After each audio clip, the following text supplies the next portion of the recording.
कुछ समय पहले ही रूस में गीता बैन करने की मांग थी, लेकिन प्रधानमंत्री नरेंद्र मोदी ने वही गीता पुतिन को भेंट की। एक वक्त था जब रूस में इस भागवत गीता को बैन करने के लिए बात तेजी से अदालत तक पहुंची थी और इस पर जबरदस्त जरह भी रूस में हुई, मगर अदालत ने भगवत गीता को बैन करने की मांग खारिज कर दी थी।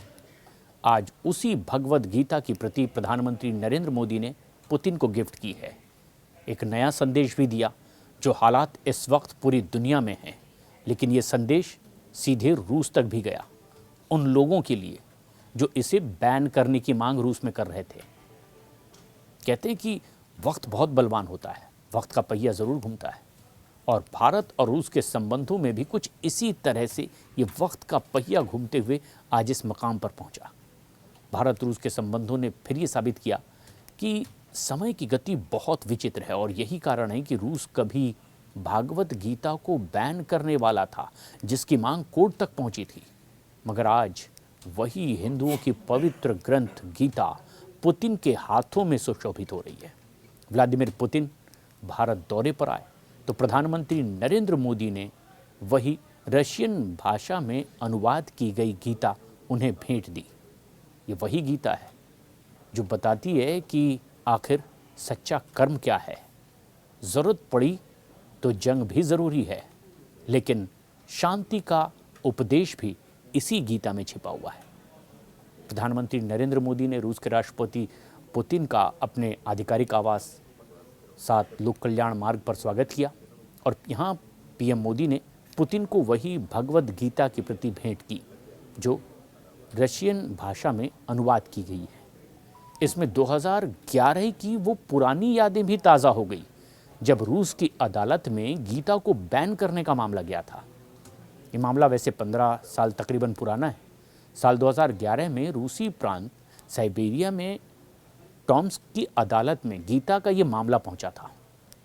उस वक्त भगवत गीता को बैन करने की मांग अदालत में की गई थी। हालांकि भगवत गीता की रूसी भाषा में अनुदित प्रति जो पुतिन को दी गई है, उसमें ये भी बताया गया है कि सच और गलत का फैसला आखिर कैसे किया जाता है।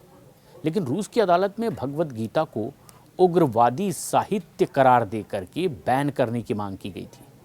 रूसी विदेश मंत्रालय ने भी मामले की जांच पड़ताल की बात कही थी, और उस वक्त इस मामले की वजह से भारत से लेकर रूस तक में ज़बरदस्त आक्रोश भी देखने को मिला था। लेकिन समय बदला और प्रधानमंत्री नरेंद्र मोदी ने पुतिन को इसी ग्रंथ की रशियन भाषा में अनुवाद की गई कृति भेंट भी की। और सबसे पहली बात तो ये कि पुतिन ने भी इसे बहुत ही आदर से स्वीकार किया। 2011 में रूस की फेडरल सिक्योरिटी सर्विस ने रूसी भाषा वाली भगवत गीता को एक्सट्रीमिस्ट माना था, और साइबेरियाई शहर टॉम्स्क के प्रोसिक्यूटर चाहते थे कि गीता के इस एडिशन को एक्सट्रीमिस्ट घोषित कर दिया जाए। अगर ऐसा होता तो भगवत गीता तानाशाह हिटलर की मेन कैंप जैसी कैटेगरी में भी आ जाती। International society for Krishna consciousness यानी इस्कॉन की ओर से जो प्रकाशित Shrimad Bhagavad Gita as it is पर अदालती कार्रवाई भी हुई। तमाम दलीलें रखी गई कि कैसे ये अतिवाद के नज़दीक है या फिर ये एक दूसरा रास्ता दिखाती है। रूसी अभियोजकों का ये दावा था कि इस ग्रंथ में इसे न मानने वालों के प्रति अपमानजनक टिप्पणियां हैं जो सामाजिक वैमनस्य को बढ़ावा दे सकती है। मामला टॉम्स्क की अदालत में भी पहुंचा, जहां पर सुनवाई के दौरान रूस में रहने वाले हिंदू समुदाय और भारत सरकार ने इसका कड़ा विरोध जताया। और इतना ही नहीं, तब भारत में संसद में भी ये मुद्दा गूंजा था। उस वक्त के विदेश मंत्री एस.एम. कृष्णा ने भी रूसी राजदूत से इस बारे में बातचीत की, और भारत में कई जगहों पर इस मुद्दे पर प्रदर्शन भी हुए थे। वैश्विक स्तर पर हिंदू संगठनों ने आवाज़ उठाई, और आखिरकार 28 दिसंबर 2011 को गीता की ही जीत हुई। रूसी अदालत में गीता के खिलाफ दायर याचिका खारिज कर दी गई। अदालत ने भी माना कि हिंदुओं के पवित्र ग्रंथ में कोई एक्सट्रीमिस्ट कंटेंट नहीं है।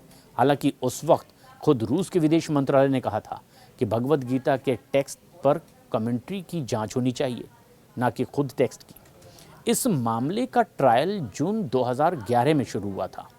भगवद गीता के उसी अनुवाद को federal list of extremist materials में डाले जाने का भी खतरा था, मगर अदालत के फैसले से ये संभव नहीं हो पाया।